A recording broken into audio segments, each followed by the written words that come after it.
वंदे मातरम। आज से इस यूट्यूब चैनल में आप सभी का हार्दिक स्वागत है। आइए आज कक्षा 7वीं के गणित विषय के अध्याय 4 समीकरण के अंतर्गत प्रश्न वाले 4.2 से कुछ प्रश्न का समझने जाएंगे। आइए उस अभ्यास प्रश्न को समझने का प्रयास करेंगे, है ना। जिससे है प्रश्न क्रमांक 4 नंबर। एक 4 में प्रश्न क्या बोल रहा है, ये ध्यान से पढ़ना है और समझना है। आइए समझते हैं। वह संख्या ज्ञात कीजिए जिसमें 4 का गुणा करने पर प्राप्त संख्या उस संख्या से 42 अधिक हो जाती है। अर्थात वह संख्या हमें ज्ञात करना है, ठीक है। वह संख्या हमें ज्ञात करना है जिसमें 4 का गुणा करने पर, उस संख्या में 4 का गुणा करने पर जो प्राप्त होता है संख्या, है ना, उस प्राप्त संख्या उस संख्या से 42 अधिक हो जाती है। जो प्राप्त संख्या है वह उस संख्या से 42 अधिक हो जाते हैं। तो आइए इसे हल करते हैं। तो यहाँ पर हम सबसे पहले मानेंगे, माना वह संख्या x है, माना वह संख्या x है ना। तो x में x का x माने हैं जिसमें 4 का गुणा करने पर, तो हम 4 का गुणा कर देते हैं 4 गुणित x। एक जो प्राप्त राशि है ना, वो प्राप्त राशि जो है उस संख्या से 42 अधिक है। तो प्राप्त राशि 42 अधिक है, अर्थात x में क्या कर देते हैं 42 को जोड़ देते हैं, x धन 42। इस प्रकार से ये हमारा प्रश्न है ना। समीकरण के रूप में इस प्रकार से हम लिख दिए 4 गुणित x बराबर x धन 42। तो यहाँ पर हल करने पर हुआ 4x बराबर x धन 42। अब हमें क्या करना है, पक्षांतर करना है ना। क्या करना है, पक्षांतर। तो पक्षांतर करने पर हम यहाँ पर आइए अब पक्षांतर करते हैं। तो हमेशा प्रजाति वाली संख्या से ही पक्षांतर करते हैं, ठीक। तो इधर देख लेते हैं 4x है और इस साइड जो है x है। तो x को हमें 4x के साथ क्या करना है, पक्षांतर करना है, ठीक। तो पक्षांतर कर लेते हैं। आइए 4x यहाँ पर जो है धन में है, x जो है धन में है, पक्षांतर करने पर होता है ऋण। इस प्रकार से ऋण x बराबर हो जाता है 42, अर्थात 4x ऋण x बराबर 42। अब क्या करना है, 4x में हमें x को क्या करना है, घटाना है। आइए 4x में x को घटाते हैं तो कितना बचता है 3x, ठीक। तो 3x बराबर होता है 42। अब यहाँ पर देख लेते हैं 3x का मान जो है 42 हो गया। तो हमें x का मान ज्ञात करना है ना। इसके लिए हमें पुनः क्या करना पड़ेगा, पक्षांतर। यहाँ पर लिख सकते हैं पक्षांतर करने पर, ठीक। पक्षांतर करने पर x बराबर 42/3। ये जो 3 और x के बीच में गुणा का चिन्ह है, अर्थात यहाँ पर चिन्ह आप लोग को नहीं लिखा है ना, यहाँ पर कुछ नहीं है, अर्थात 3 और x के बीच में क्या है, गुणा का चिन्ह है। तो 3 और x के बीच में गुणा है, तो गुणा का पक्षांतर क्या होता है, भाग होता है। इसलिए मैं 3 को भाग में कर दिया। अब क्या करना है, x का मान हमें ज्ञात करना है। तो 42 को हम 3 से भाग देंगे, 42 को हम 3 से भाग देकर इधर देख लेते हैं अलग से। तो एक अंक लेते हैं, एक अंक लेने पर इधर 4 है ना। एक अंक पहले लेने पर 4 हो गया, तो 3 एकदम 3 एक बार जाता है, 3 एकदम 3। 4 में 3 घटाते हैं तो बचता है कितना, 1। और इधर अब 2 तो उतार लेते हैं। अब जो है 3 का पहाड़ा कितना बार पढ़ेंगे, 12 आता है। तो 3 का पहाड़ा हम 4 बार पढ़ेंगे तो 12 आता है। 3 का कितना होता है, 12, ठीक। 3 का 12। इस प्रकार से हमारा उत्तर जो आया 14 आया, ठीक। अर्थात 14 क्या होता है, 42। ये हो गया हमारा आंसर। और देख सकते हैं पता हुआ संख्या कितना है, 14 है, ठीक। हमारा उत्तर सही है या नहीं है, ये उत्तर से जांच भी कर सकते हैं। x के स्थान पर 14 रखकर, देख लीजिए यहाँ पर x प्रतिस्थान पर 14 लगते हैं, तो 14 से हम कितना होता है 56 होता है एक, है ना। और इसमें देख लेते हैं तो 14 धन 42 कितना हो गया 56, ठीक। तो दोनों साइड समान क्या हो गया बराबर हो गया, ठीक। इस प्रकार से हमारा उत्तर जो है सही है। इसमें उत्तर की जांच करना तो नहीं है, क्या करना है केवल प्रश्न को हल करना है और उस राशि को ज्ञात करना है, ठीक है। तो इस प्रकार से ये तो आप सबसे बना प्रश्न क्रमांक 64 नंबर, ठीक। अब अगला नंबर देखते हैं 5वां, ठीक। आइए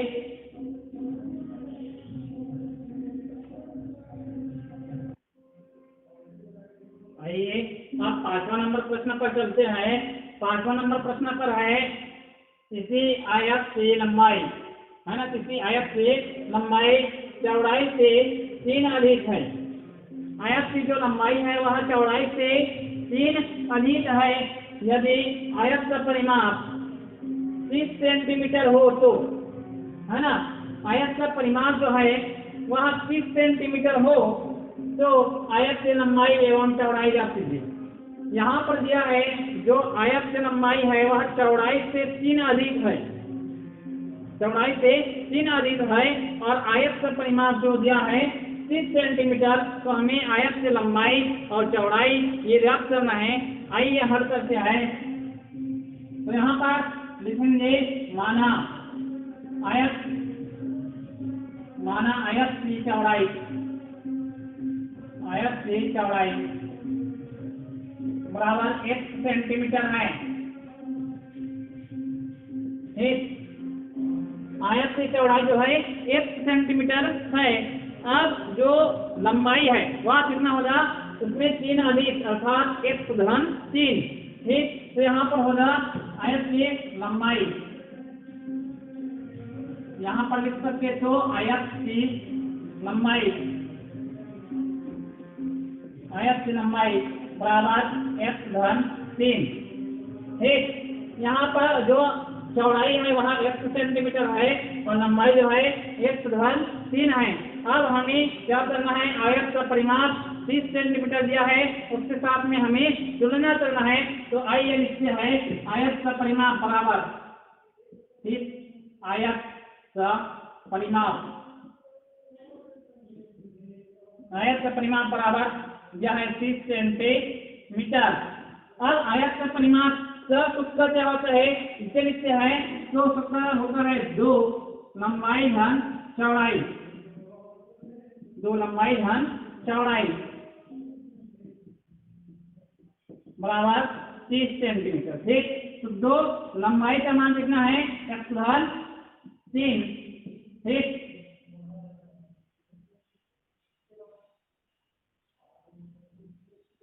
धन चौड़ाई क्या है 1 है बराबर 30।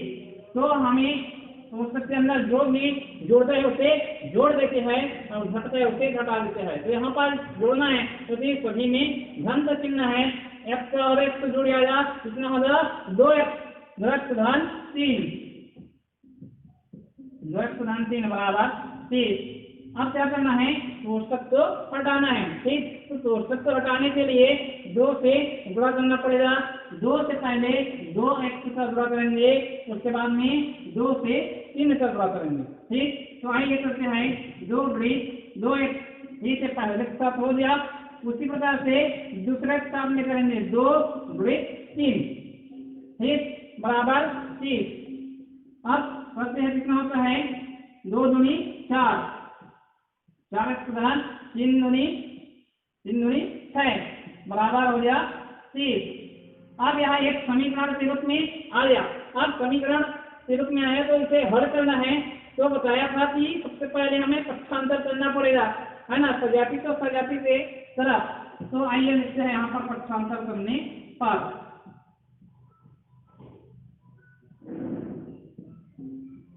पक्षांतर करने पर 4x बराबर 30, ये 6 तो पक्षांतर करेंगे, 6 जो है धन में है, पक्षांतर होने पर ऋण में बदल जाएगा, तो ऋण 6, ठीक। तो 4x बराबर 30 में 6 घटाने पर होता है 24,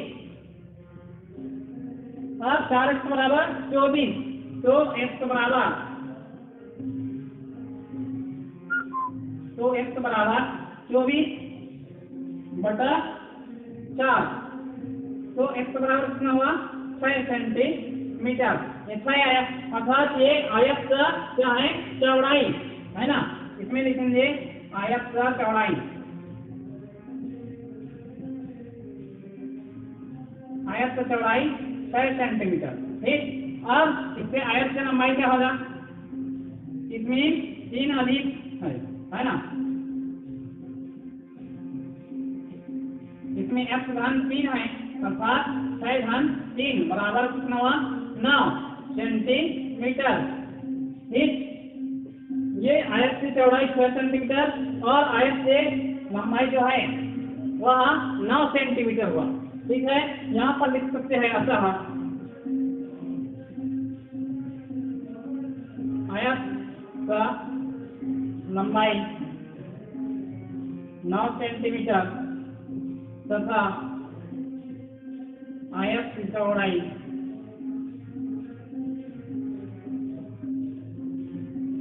6 सेंटीमीटर होगा।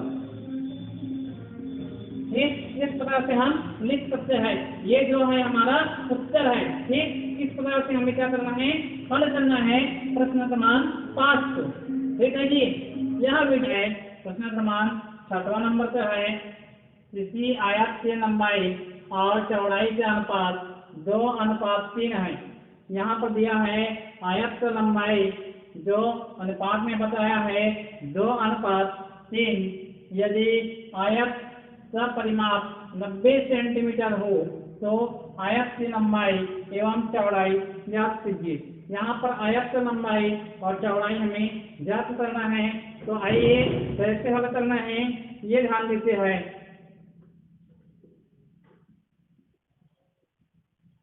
सबसे पहले लिखेंगे माना आयत की लंबाई बराबर 2x तथा आयत की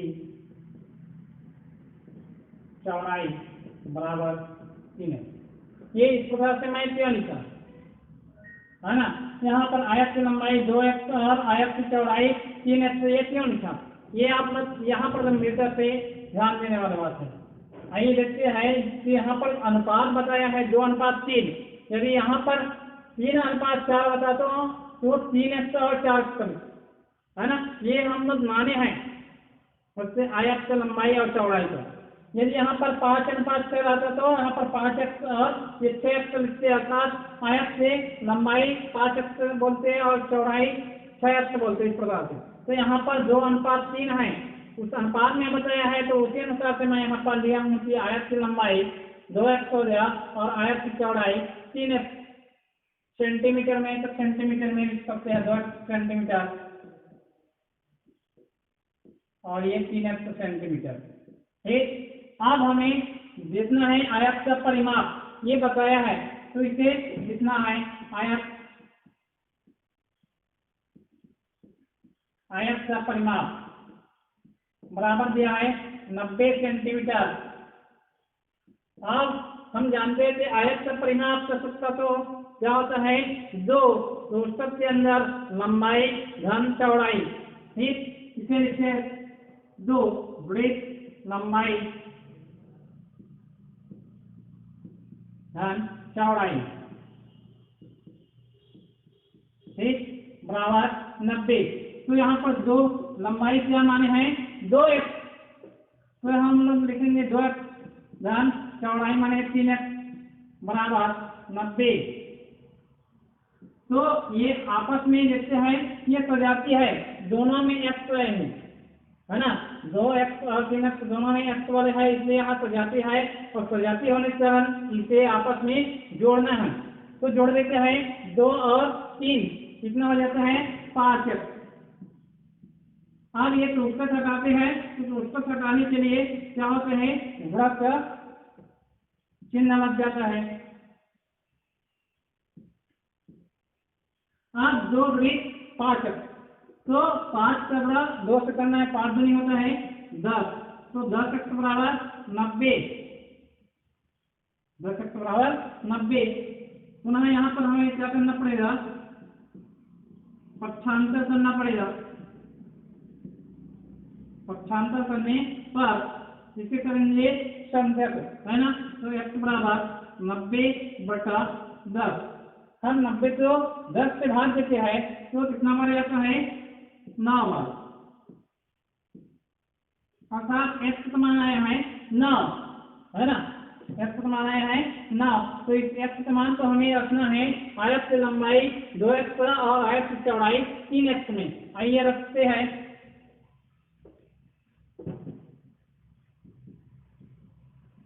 आयत का लंबाई बराबर है 2x, तो 2 ब्रेक x का मान कितना है 9। इस प्रकार से हो जाता है 9 दूनी 18 सेंटीमीटर। ये तो हुआ आयत का लंबाई। अब क्या करेंगे, आयत का चौड़ाई ज्ञात करेंगे। तो आयत का चौड़ाई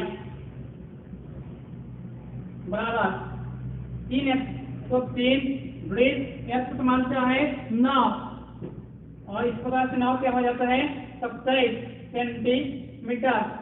नीचे में लिखना है, अतः आयत की लंबाई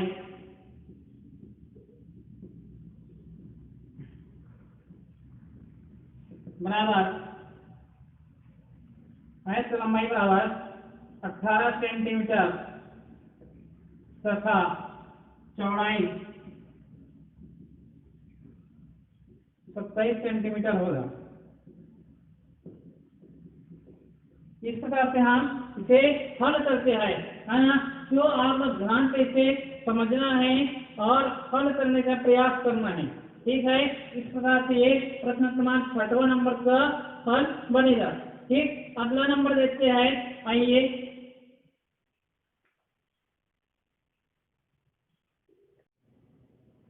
अब 7वां नंबर प्रश्न पर चलते हैं। 7वां नंबर प्रश्न पर है 35 विद्यार्थियों की एक कक्षा में, उस कक्षा में 35 विद्यार्थियां है ना। उस विद्यार्थियों में बालिकाओं की संख्या जो है बालक की संख्या का 2/5 गुनी है ना। बालक की संख्या का 2/5 गुना है, क्या है, बालिका की संख्या। तो उस कक्षा में बालक की संख्या में ज्ञात करना है। टोटल जो विद्यार्थी है वहाँ 35 है। तो आइए कैसे हल करते हैं उसे देखते हैं। हल यहाँ पर लिखेंगे, माना बालक की संख्या, माना बालक की संख्या x है। मान लीजिए बालक की संख्या जो है x है, तो बालिकाओं की संख्या क्या होगी, वहाँ बालक की संख्या का 2/5 गुना है। तो यहाँ पर हम लिखेंगे बालिकाओं की संख्या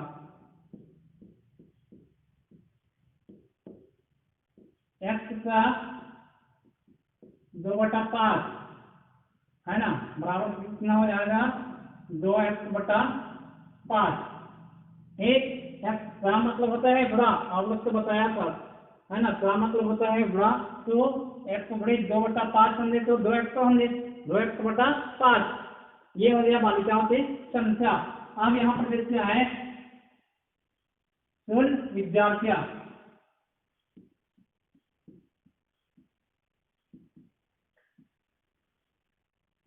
कुल विद्यार्थियों की संख्या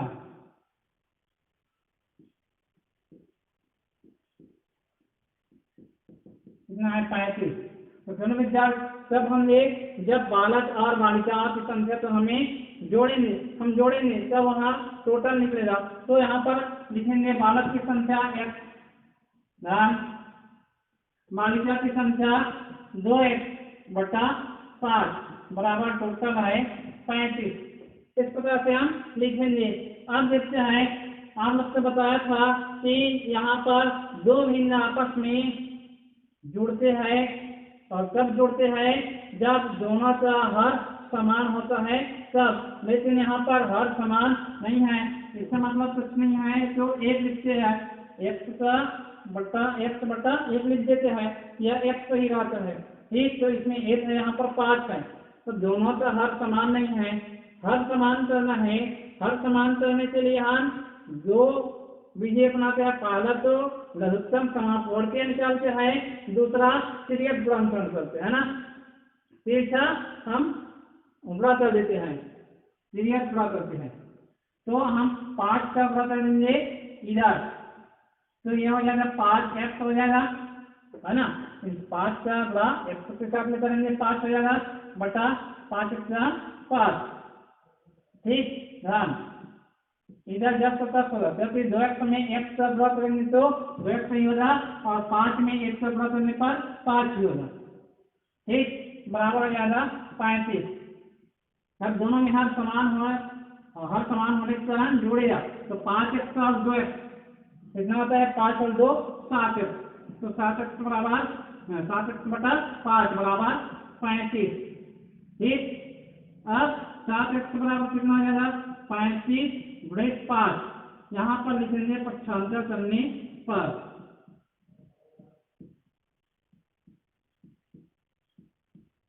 इसको पक्षांतर किया हमने 5 को, ये 5 जो है भाग में है, भाग का पक्षांतर गुणा हो जाता है। इस प्रकार से 7x बराबर कितना हुआ, 5 पंचे 25 का 5 25 2, और 5 या 15 15 और 2 17 होता है। 7x बराबर 175, तो x बराबर कितना होगा, 175 बटा 7, है ना। 175 तो 7 से भाग देते हैं, यहाँ पर देखते हैं 1 अंक लेते हैं तो छोटा हो जाएगा 7, 2 अंक लेते हैं तो 17, तो 17 7 के पहाड़ा में कितना बार में आता है, 17 से क्रम आता है, तो 7 2 नहीं होता है 14। ठीक, घटाते हैं तो 3 बचता है, अब 5 से होता है हो गया कितना 35, अब 7 से पहाड़ा कितना और पढ़ने पर 35 आता है 5 बार, 7 पंच होता है 35।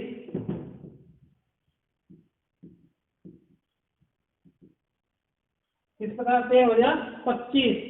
ठीक, इसे भाग देने पर हुआ x का मान आया 25, ये x का मान 25 आया, तो x का क्या है, क्या रखते हैं, ये मालक की संख्या रखते हैं, क्या रखते हैं, मालक की संख्या, है ना। अब बालक की संख्या प्राप्त हो जाए, अब बालिकाओं की संख्या हमें ज्ञात करना आसान हो जाएगा। यह हो जाएगा बालक की संख्या, बालक की संख्या बराबर 25। अब बालिकाओं की संख्या देख लेते हैं,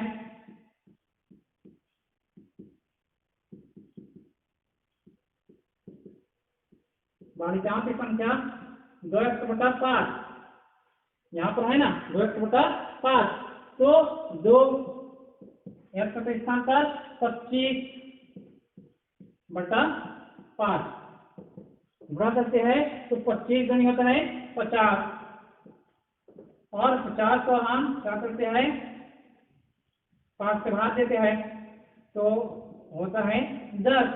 ये हो जाएगा बालिकाओं की संख्या।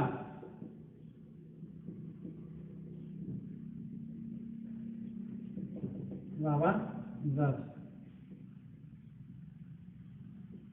ठीक, बालक की संख्या 25 और बालिका की संख्या 10 होगी। ठीक है, अगला नंबर और प्रश्न देखते हैं, आइए।